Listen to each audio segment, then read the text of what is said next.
Tanzania's 2025 election was never just a vote. It was a warning. A quiet nation, once held up as Africa's example of calm democracy, suddenly found itself drowning in smoke, fear, and unanswered screams. The African Union congratulated President Samia Suluhu Hassan, and in the same breath deeply regretted the loss of life. That one line told Africa everything. Celebration stained with blood. Tanzania, the land that once symbolized Julius Nyerere's peaceful legacy, woke up to gunfire instead of unity. Young citizens filled the streets demanding truth. The response? Bullets, silence, shadows moving at night. Reports of mass graves whispered across Arusha, Mwanza, Moshi, as if democracy had been buried alongside the dead. And then, the African Union observation report dropped like thunder.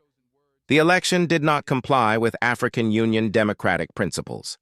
7 quiet words, 7 loud truths. For the first time in years, the African Union wasn't shielding power, it was questioning it. Social media ignited. Africa held its breath. If Tanzania could break, what nation was safe? But this story didn't end at Addis Ababa.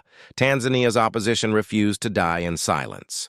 They marched past state walls and straight to The Hague, filing for ICC intervention.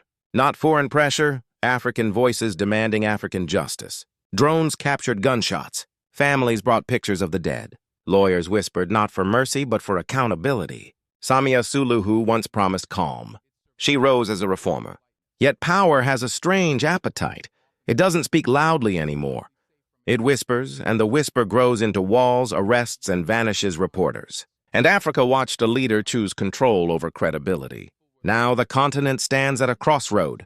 Will the African Union be a shield for leaders, or a voice for citizens? Because this moment is bigger than Tanzania.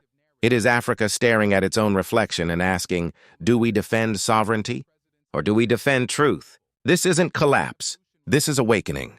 And when a nation rises not in silence but in courage, the continent listens. Africa is watching. Africa is changing.